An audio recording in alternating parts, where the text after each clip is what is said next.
اللهم صل على محمد وعلى آل محمد كما صليت على إبراهيم وعلى آل إبراهيم إنك حميد مجيد. اللهم بارك على محمد وعلى آل محمد كما باركت على إبراهيم وعلى آل إبراهيم إنك حميد مجيد.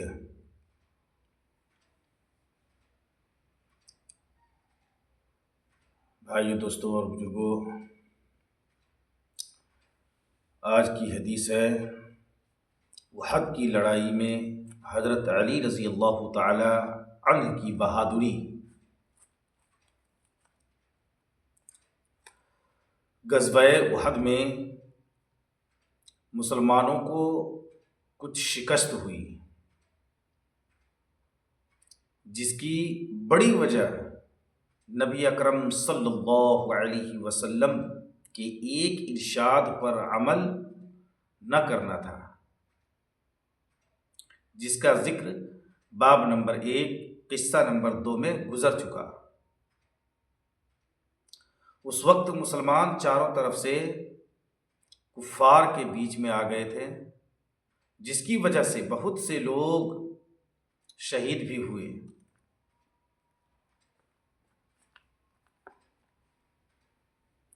اور کچھ بھاگے بھی۔ نبی اکرم صلی اللہ علیہ وسلم بھی کفار کے ایک جتے کے بیچ میں آ گئے،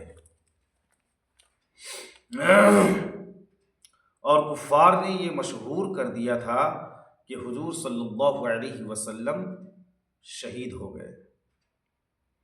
صحابہ رضی اللہ تعالی عنہ اس خبر سے بہت پریشان تھے، اور اسی وجہ سے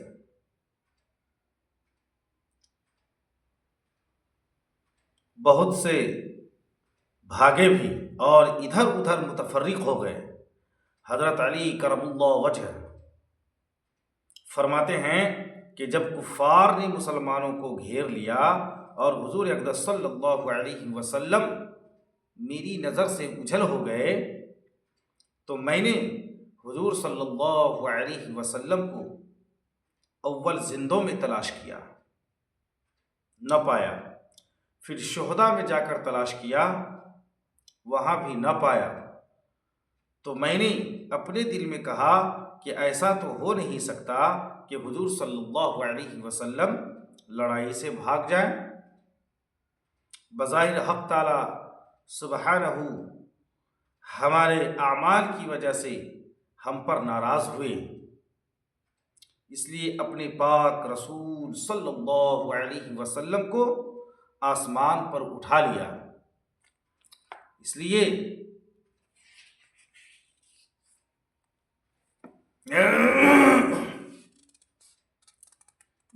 اب اس سے بہتر ہے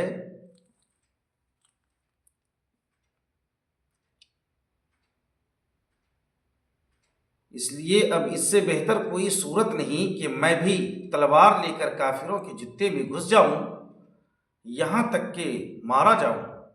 میں نے تلوار لے کر حملہ کیا، یہاں تک کہ کفار بیچ میں سے ہٹتے گئے اور میری نگاہ نبی اکرم صلی اللہ علیہ وسلم پر پڑی،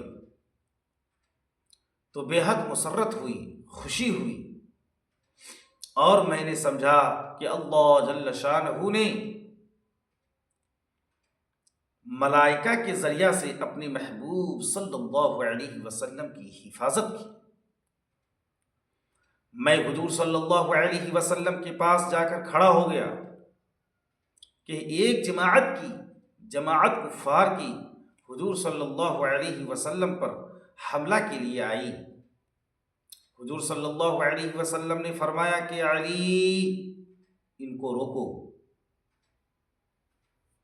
میں نے تنہا اس جماعت کا مقابلہ کیا اور ان کے منہ پھیر دیے اور بعضوں کو قتل کر دیا۔ اس کے بعد پھر ایک اور جماعت حضور صلی اللہ علیہ وسلم پر حملہ کی نیت سے بڑھی۔ آپ صلی اللہ علیہ وسلم نے حضرت علی رضی اللہ تعالی عنہ کی طرف اشارہ فرمایا، انہوں نے پھر تنہا اس جماعت کا مقابلہ کیا۔ اس کے بعد حضرت جبرائیل علی نبینا وعلیہ الصلاۃ والسلام نے آ کر حضرت علی رضی اللہ تعالی عنہ کی اس جواں مردی اور مدد کی تعریف کی۔ حضور صلی اللہ علیہ وسلم نے فرمایا انہو منی وانا منہ، بے شک علی رضی اللہ تعالی عنہ مجھ سے ہیں اور میں علی رضی اللہ تعالی عنہ سے ہوں۔ یعنی کمال اتحاد کی طرف اشارہ فرمایا۔ تو حضرت جبرائیل علیہ الصلاۃ والسلام نے عرض کیا وَأَنَا مِنْكُمَا، میں تم دونوں سے ہوں۔ ایک تنہا آدمی کا جماعت سے بھڑ جانا اور نبی اکرم صلی اللہ علیہ وسلم کی مقدس ذات کو نہ پا کر مر جانے کی نیت سے کفار کے جمگٹے میں گھس جانا، جہاں ایک طرف حضور صلی اللہ علیہ وسلم کی سچی محبت اور عشق کا پتہ دیتا ہے، وہاں دوسری جانب کمال بہادری اور دلیری جرات کا بھی نقشہ ہے۔ حضرت حنظلہ رضی اللہ تعالی عنہ کو کون سے ایمان والے نہیں جانتے ہیں کہ کس پائے کے صحابی تھے؟ ان کی شہادت کا واقعہ ہے۔ غزوہ احد میں حضرت حنظلہ رضی اللہ تعالی عنہ اول سے شریک نہیں تھے۔ کہتے ہیں کہ ان کی نئی شادی ہوئی تھی، بیوی سے ہم بستر ہوئے تھے، اس کے بعد غسل کی تیاری کر رہے تھے اور غسل کرنے کے لیے بیٹھ بھی گئے تھے، سر کو دھو رہے تھے کہ ایک دم مسلمانوں کی شکست کی آواز ان کے کان میں پڑی۔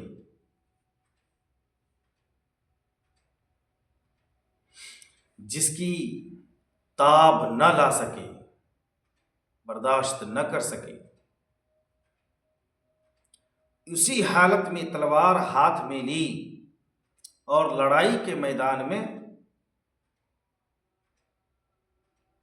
چلے گئے، لڑائی کے میدان کی طرف بڑھتے چلے گئے اور کفار پر حملہ کیا اور برابر بڑھتے چلے گئے کہ اسی حالت میں شہید ہو گئے۔ چونکہ شہید کو اگر جنبی نہ ہو تو بغیر غسل دیے دفن کیا جاتا ہے، اس لیے ان کو بھی اسی طرح کر دیا۔ مگر حضور اکرم صلی اللہ علیہ وسلم نے دیکھا کہ ملائکہ ان کو غسل دے رہے ہیں۔ حضور صلی اللہ علیہ وسلم نے صحابہ رضی اللہ تعالی عنہ سے ملائکہ کے غسل دینے کا تذکرہ فرمایا۔ ابو سعید سعدی رضی اللہ تعالی عنہ کہتے ہیں کہ میں نے حضور صلی اللہ علیہ وسلم کا یہ ارشاد سن کر حضرت حنظلہ رضی اللہ تعالی عنہ کو جا کر دیکھا تو ان کے سر سے غسل کا پانی ٹپک رہا تھا۔ اللہ! حضور اقدس صلی اللہ علیہ وسلم نے واپسی پر تحقیق فرمایا تو ان کے بغیر نہائے جانے کا قصہ معلوم ہوا۔ یہ بھی کمال بہادری ہے۔ بہادر آدمی کو اپنے ارادہ میں تاخیر کرنا دشوار ہوتا ہے، اس لیے انتظار بھی نہیں کیا کہ غسل پورا کر لیتے۔ بھائی و دوستو، اسے کہتے ہیں عشق رسول، یعنی رسول سے عشق ہو جانا، نبی سے محبت ہو جانا۔ ہم غور کریں کہ ہم نبی کی محبت میں، نبی کے عشق میں کتنا پکے ہیں۔ ہماری کئی وقتوں کی نمازیں چلی جاتی ہیں، اور آقا مدنی صلی اللہ علیہ وسلم نے کیا کہا کہ نماز میری آنکھوں کی ٹھنڈک ہے۔ اب ہم مسلمان خود غور کریں کہ ہم نماز اپنی زندگی میں لا کر، نماز کو پڑھ کر ہم اپنے نبی کی آنکھوں کو ٹھنڈک پہنچا رہے ہیں، یا نماز کو چھوڑ کر ہم نبی کو تکلیف پہنچا رہے ہیں؟ بھائیو دوستو، کس منہ سے ہم اپنے نبی صلی اللہ علیہ وسلم کے پاس جائیں گے؟ اس لیے بھائیو دوستو، نماز جو اللہ کا حکم ہے، اللہ کا احکام ہے، اس کو اپنی زندگی میں لائیے۔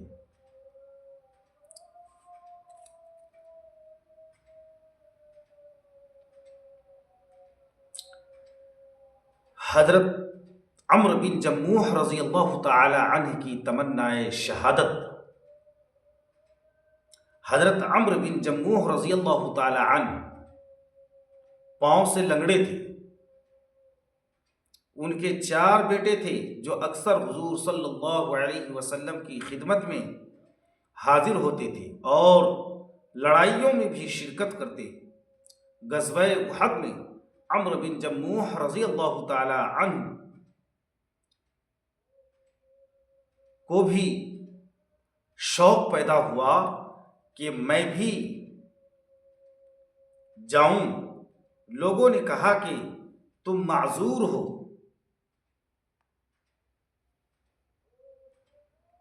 لنگڑے پن کی وجہ سے چلنا دشوار ہے۔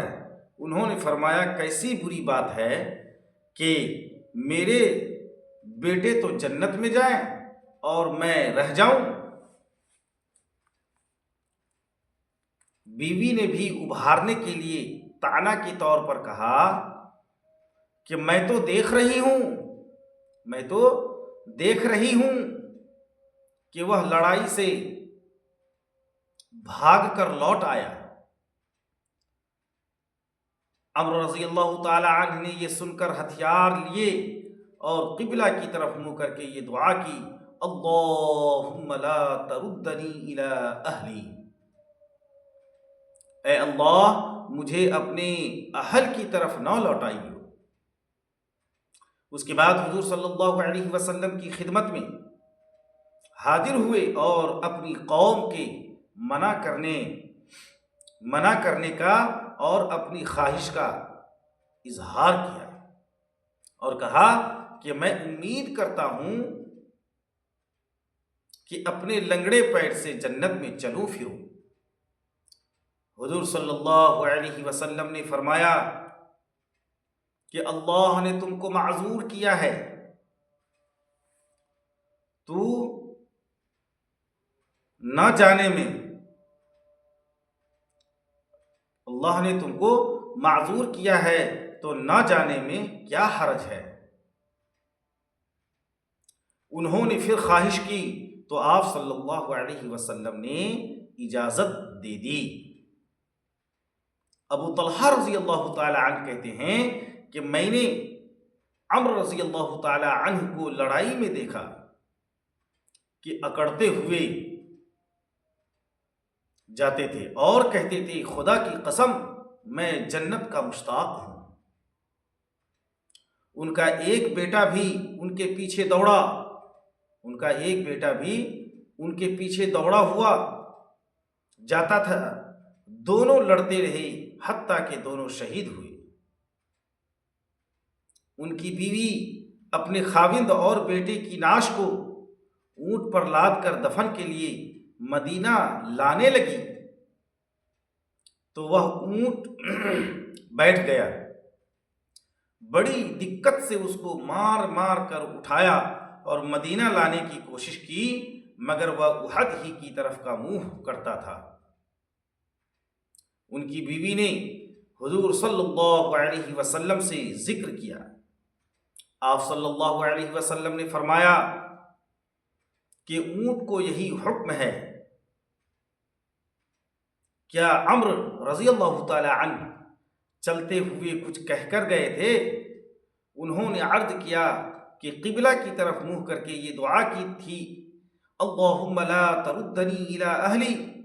آپ صلی اللہ علیہ وسلم نے فرمایا اسی وجہ سے یہ اونٹ اس طرف نہیں جاتا۔ اسی کا بھائیو، دوستو اور بزرگوں، میرے عزیز ساتھیوں، اسی کا نام ہے جنت کا شوق، اور یہی ہے وہ سچا عاشق رسول، اللہ کا اور اس کے رسول کا، جس کی وجہ سے صحابہ رضی اللہ تعالی عنہم اجمعین کہاں سے کہاں پہنچ گئے کہ ان کے جذبے مرنے کے بعد بھی ویسے ہی رہتے۔